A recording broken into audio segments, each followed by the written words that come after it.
are live. What's going on, everyone? Welcome back to another edition of Respect the Craft. We have said his name and he has appeared. I have the honor of sitting down with TNA World Heavyweight Champion Joe Hendry. Joe, how are you feeling today? Doing very well, thank you. It is an honor again. I have to ask you, Joe, before we get into everything, the question I ask everyone that comes on. You heard the name of the podcast. It's called Respect the Craft. For you, when you hear that term, the craft, what does that mean to you? Be specific. So, especially how we're talking wrestling today, the craft of professional wrestling, what does that mean to you, especially representing TNA today, being the TNA World Champion? What does that mean to you? So to me, life is very difficult. And I think that professional wrestling provides people with an escape that they need, and it's like, so when people invest their time and their money to come and watch professional wrestling, it's on us to give them the best show possible. So I think what we're looking to do is give the people the best entertainment that we possibly can in the time that we have them. That's what Understood. it means to me. Perfect. Understood. So now, especially when it comes to that craft as well, you are someone that not only does the craft of professional wrestling, but also a great singer as well. So how is that, those passions moved on together and to be able to do what you're doing today, especially with that number one hit that you have and We Believe in Joe Hendry, just how has that been for you?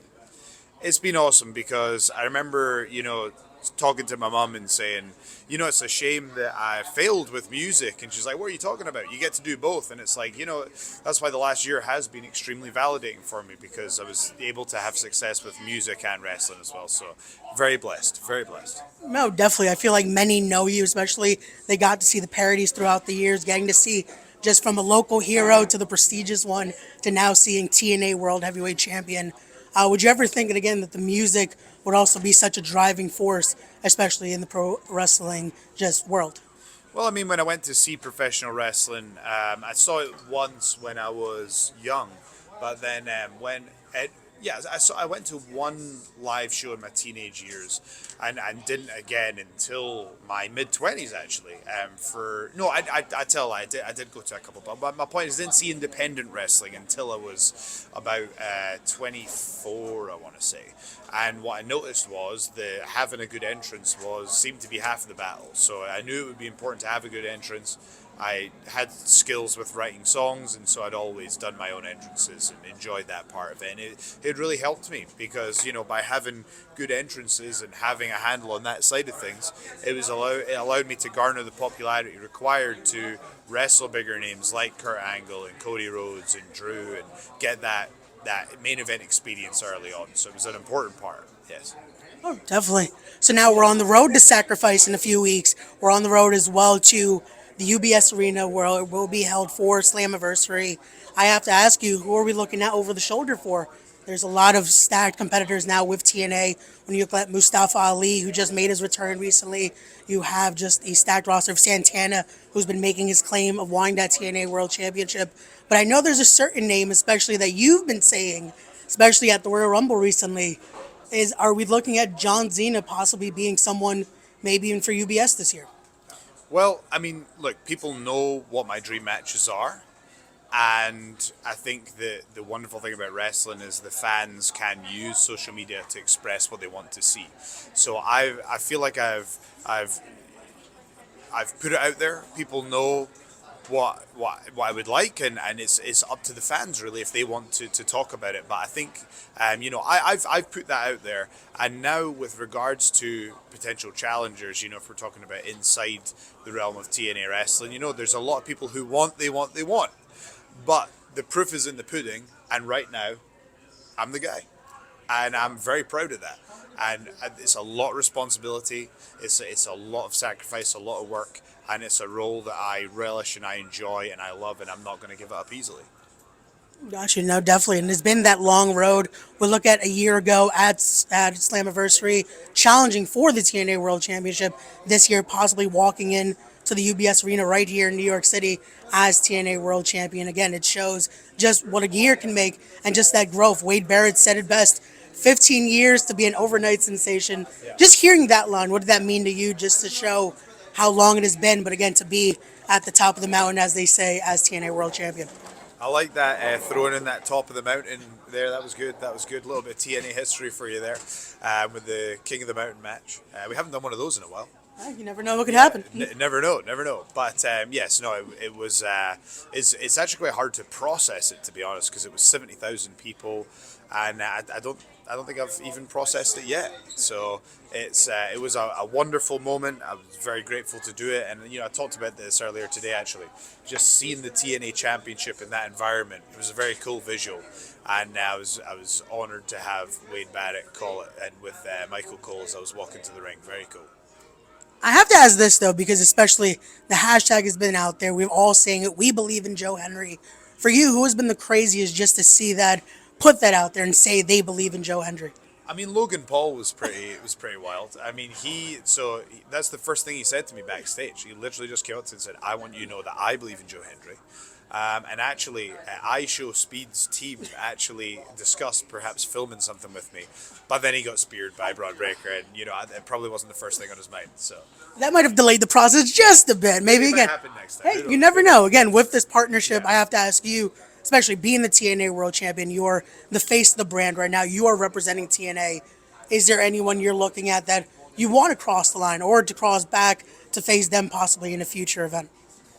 Again, I've put it all out there. You guys know what matches I'm looking for. You guys know what matches I'm looking for.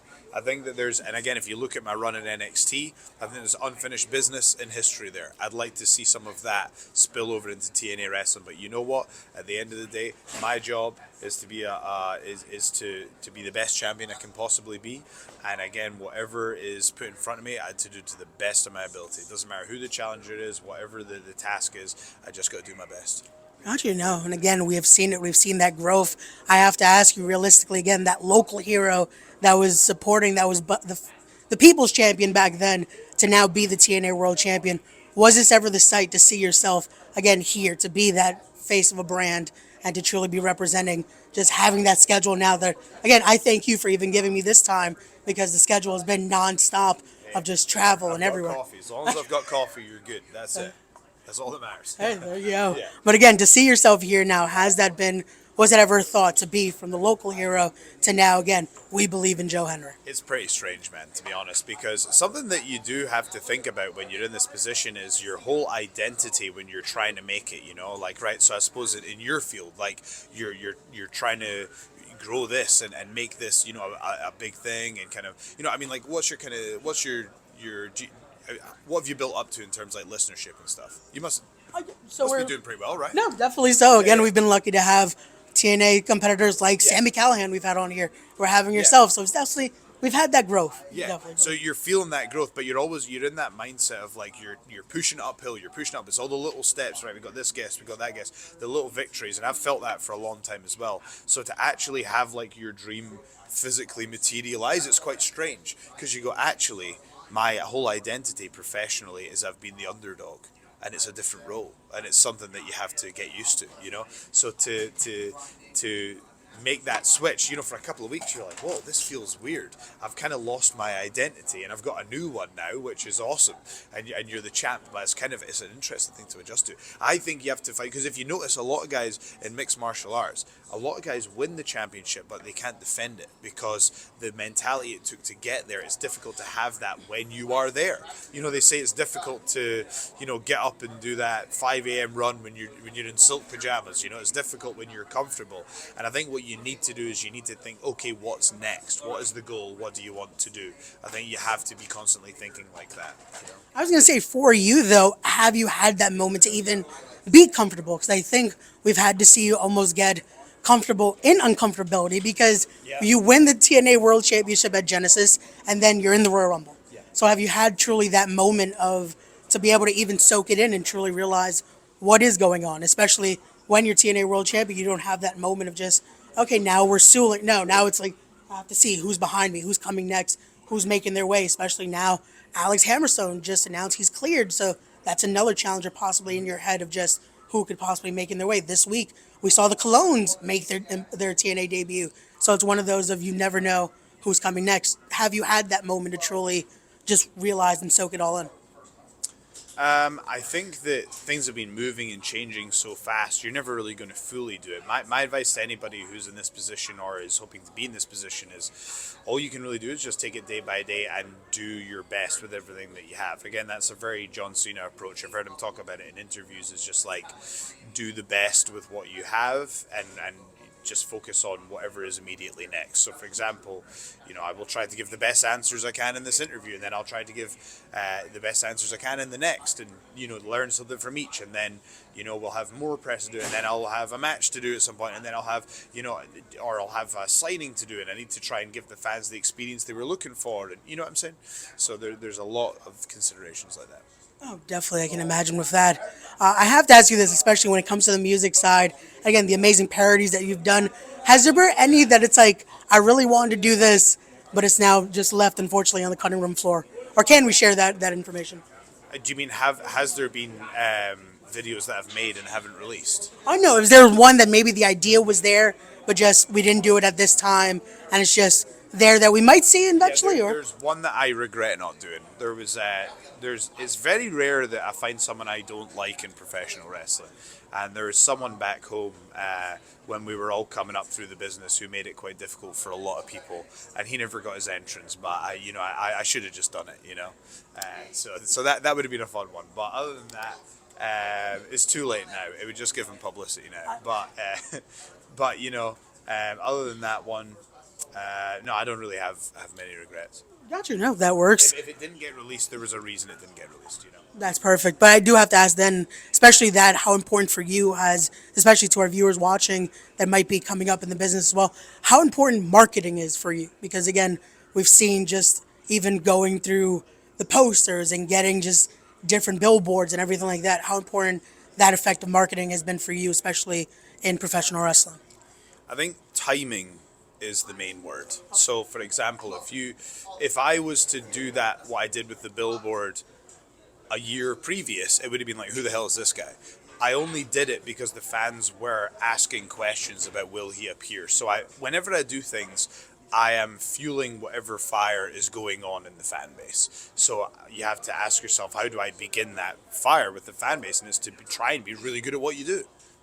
So you have to get that initial interest going to do all the crazy stuff that I've done. But I do encourage people to get creative and to try things and think outside the box. But I also encourage people to learn about social media. I got to the point where, before the song came out, I had 15,000 followers on Instagram at the start of last year. And I was like, it's probably not enough for someone in my position, So I was like, what is the social media strategy? And I came up with a strategy. Most of it was based around Instagram Reels. Reels, I won't spend too much time on it, but Reels for me is the best. Instagram Reels are the best bang for your buck when it comes to growing a fan base, in my viewpoint. If you have what I would call evergreen Reels, which is Reels that are entertaining for a long period of time, like they're not just time specific to an event that may pass. Like, for example, I have a video of me just rock climbing that still gets me follows every day.